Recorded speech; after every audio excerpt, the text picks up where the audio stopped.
On va voir tout de suite ça avec notre premier auditeur, d'ailleurs qui est une jeune fille, qui s'appelle Émilie. Et Émilie est étudiante, ça va être passionnant de l'écouter. Bonsoir Émilie. Bonsoir. Bienvenue sur Sud Radio. Merci.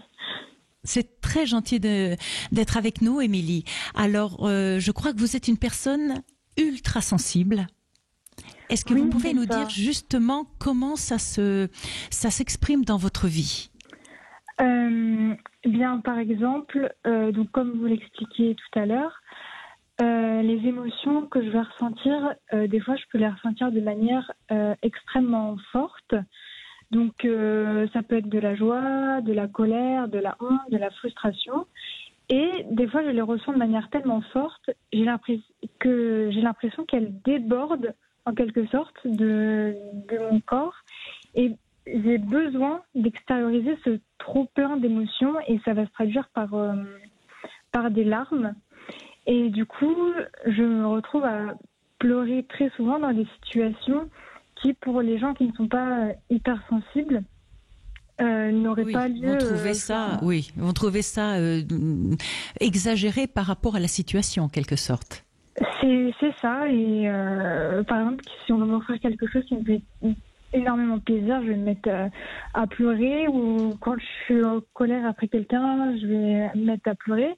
Et du coup, c'est un peu compliqué parce que des fois, je suis pas crédible, ou on va me prendre pour une enfant, ou les gens vont paniquer un peu et vont pas vraiment comprendre pourquoi je me mets dans des états pareils, alors que la situation n'est pas forcément grave, mais c'est juste que l'émotion que je ressens sur le moment est trop, en fait.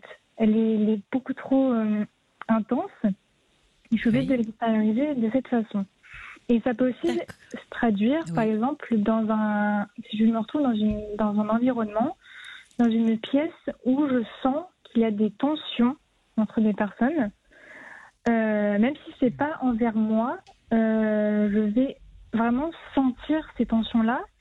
Et ça va affecter de manière importante l'émotion que je ressens. Et ça peut me mettre très très mal. Donc être enfermée dans une pièce avec des personnes qui sont en colère l'une contre l'autre, par exemple, ça devient tout de suite extrêmement désagréable parce que je vais être de très mauvaise humeur, même si ça n'est pas envers moi, par exemple. Oui, comme une éponge un peu. Saverio, que pensez-vous du témoignage d'Émilie ?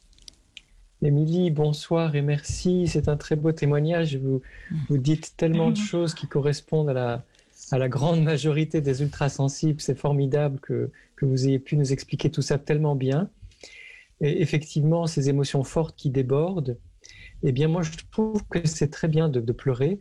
Déjà, je pense que culturellement, on devrait réhabiliter les larmes, comme dans certaines cultures où les larmes ne posent aucun problème.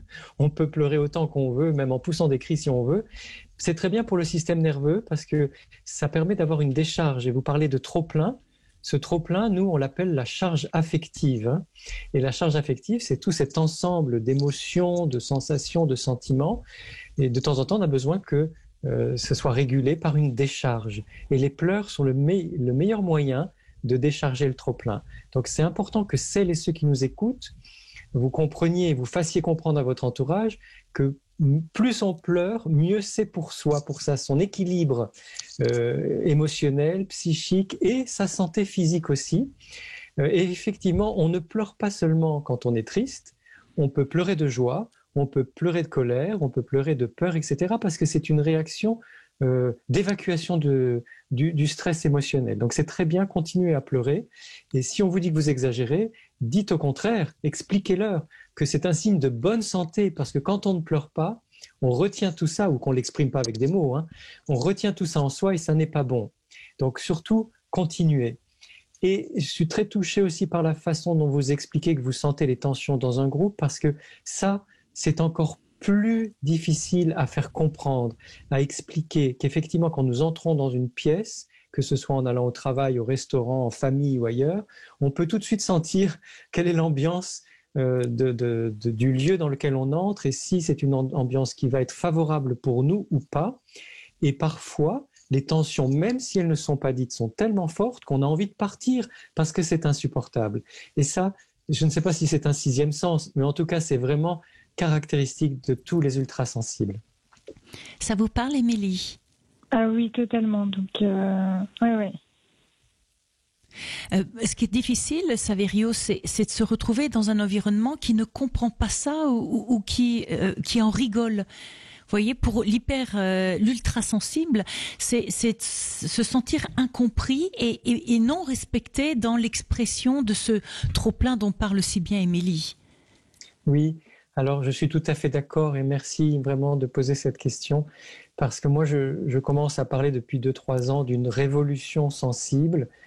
C'est une révolution où il n'y a pas besoin d'aller dans les rues, mais de changer la donne, de changer le regard sur la sensibilité de chacune et chacun d'entre nous, de l'enfance au dernier âge de la vie, et que nous avons besoin d'être accueillis, respectés dans notre sensibilité, quelle qu'elle soit, et que ce soit valorisé comme étant la meilleure chose que nous puissions faire, c'est dire notre sensibilité, l'exprimer, et qu'effectivement, pouvoir pleurer, pouvoir rire, pouvoir se mettre en colère, pouvoir dire qu'on sent une mauvaise ambiance ou une bonne ambiance, tout ça a besoin maintenant d'être vraiment accepté.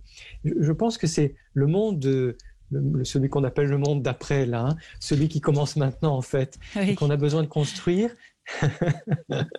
Pour qu'on s'en sorte de toutes ces crises, on en a marre. Hein. Moi, je suis né à la fin des années 60 et on n'a pas arrêté d'être en crise depuis 1973. Alors, ça suffit maintenant. Hein.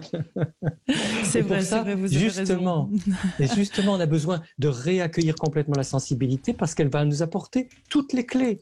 Les émotions, les sentiments, l'empathie, la bienveillance, la solidarité, la créativité, l'intuition. Donc tout ça, ça va vraiment nous permettre de construire un monde meilleur. Mais pour le faire, on a besoin de convaincre ou d'expliquer en tout cas aux personnes qui ne sont pas ultra-sensibles que notre façon de ressentir les choses, elle a du bon. Elle a du bon parce qu'elle met en évidence ce qui va bien et ce qui va moins bien.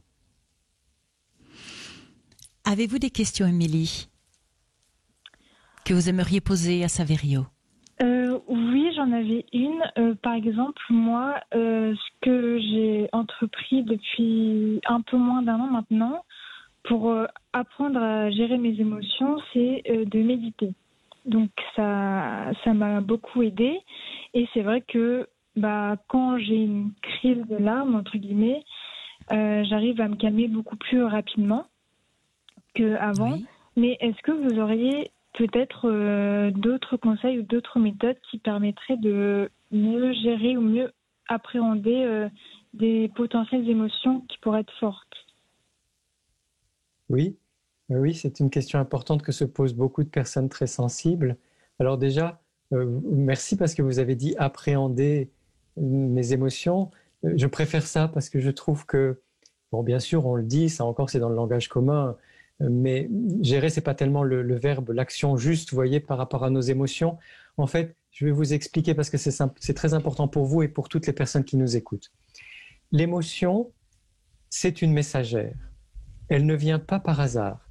Elle vient nous expliquer quelque chose, nous donner une information sur ce que nous sommes en train de vivre. Parce que la vie est bien faite, le corps humain est bien fait. Et donc, elle va nous mettre dans une espèce de malaise pour que nous comprenions qu'il y a quelque chose à faire. Si nous avons peur, eh bien, nous pouvons fuir ou combattre. Si nous sommes en colère, nous pouvons nous révolter, poser des limites, dire non, ça suffit, je ne suis pas d'accord. Si nous sommes tristes, nous pouvons demander à être consolés. Si nous sommes joyeux, nous pouvons communiquer, partager notre joie. Si nous avons honte, nous pouvons essayer de demander du soutien pour sortir de cette honte. Et toutes les émotions, parce qu'il y en a beaucoup plus que les 5 qu'on connaît bien, toutes les émotions appellent quelque chose pour que nous soyons mieux. En fait, en neurosciences, on dit que l'émotion est l'expression d'un besoin et que ce besoin, tant qu'il n'est pas entendu, tant qu'on n'arrive pas à le repérer et à le répondre, l'émotion, elle va revenir. Alors bien sûr, on peut, si on est au travail, dans les transports ou en public, on peut cacher son émotion parce qu'on n'a pas tellement envie que tout le monde voit ce qu'on est en train de ressentir, mais ça ne veut pas dire que l'émotion est partie. Donc, l'idée d'appréhender ces émotions, comme vous le dites très justement, c'est je sens quelque chose, ça se passe dans mon corps, un malaise ou au contraire une aise, quelque chose de l'ordre du plaisir.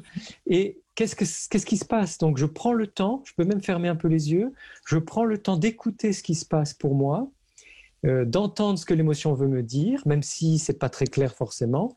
Le simple fait de prendre le temps d'accueillir l'émotion, le cerveau, lui, sait traiter une émotion. Alors ça, c'est les études en neurosciences qui nous le disent. Le cerveau sait traiter une émotion en 2 à 3 minutes. Et 3 minutes, c'est long pour le cerveau. Donc généralement, en 2 minutes, c'est fait, pourvu qu'on lui laisse le temps. Donc la méditation, oui, c'est une très bonne idée parce que justement, ça donne du temps au système nerveux en général, hein, pas que le cerveau, d'ailleurs, il y a des nerfs un peu partout dans le corps. Ça donne le temps au corps de traiter non seulement l'émotion qui pourrait être là dans l'instant, mais les émotions que nous avons engrangées parce que nous n'avons pas eu le temps de les écouter, de les accueillir dans la journée ou même le jour d'avant. La méditation, c'est formidable. Alors, je voudrais simplement dire qu'on peut méditer de toutes sortes de façons, que chacune et chacun trouve la sienne, mais il y a aussi des ultrasensibles qui n'aiment pas méditer. Et dans ce cas-là, ça peut aider certaines ou certains.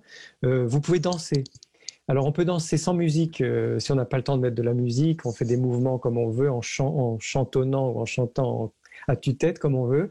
Ou sinon, on met la musique qu'on aime. À savoir qu'on peut mettre une musique très rythmée si on a envie de se tonifier, si on est un peu triste ou déprimé.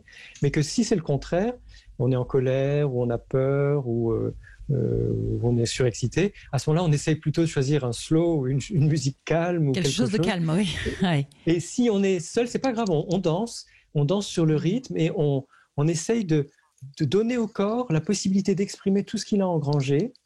Et si on n'aime pas danser, moi je conseille de danser au moins une fois par jour, mais bon, il y a des personnes qui n'aiment pas danser. À ce moment-là, on fait des gestes complètement souples, naturels, avec les mains, les bras, les jambes, comme une algue dans l'eau. Et rien que ça permet, au bout d'un moment, au corps d'évacuer les tensions et les émotions qui n'ont pas été traitées par le cerveau. Ce qui permet aussi, la prochaine fois qu'on aura une émotion, que ça ne vienne pas rallumer, réactiver toutes les émotions qui n'ont pas pu être traitées et évacuées. Voir les grossir, parce que c'est comme un millefeuille où petit à petit, à force d'essayer de les réfréner, elles prennent de plus en plus d'importance. Oui, exactement. Oui, c'est exactement ça. Voilà, Émilie. D'accord. Est-ce que ça répond à votre question? Oui, je vais essayer ça alors. Et danser.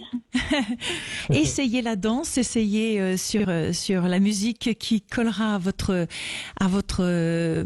état d'esprit du moment. Et si je comprends bien, Saverio, une émotion c'est une énergie et que d'une façon ou d'une autre, quand elle nous emplit, nous devons l'évacuer. Donc nous pouvons l'évacuer par les larmes, comme Émilie, par la danse, comme vous venez de dire, finalement par tout ce qui va permettre en quelque sorte de sortir de notre corps cette énergie. Voilà, merci. C'est très, très beau et très important de parler d'énergie. C'est vraiment bien de pouvoir le faire à l'antenne. Je pense que ça fait partie justement de ce monde qu'on essaie de construire avec de belles énergies, de bonnes énergies. L'émotion, c'est une énergie, donc c'est un don. C'est un don de la vie et il vaut mieux faire quelque chose de cette énergie qui aille dans le sens de notre être, dans le sens de qui nous sommes et de ce vers quoi nous aspirons, ce vers quoi nous voulons aller, plutôt que de réfréner cette énergie qui peut se retourner contre nous ou en tout cas ne pas servir à ce qu'elle aurait pu faire. Donc oui, faisons de belles choses de toutes ces énergies qui nous traversent. Ah, superbe. Merci Émilie, je vous souhaite une belle fin de soirée.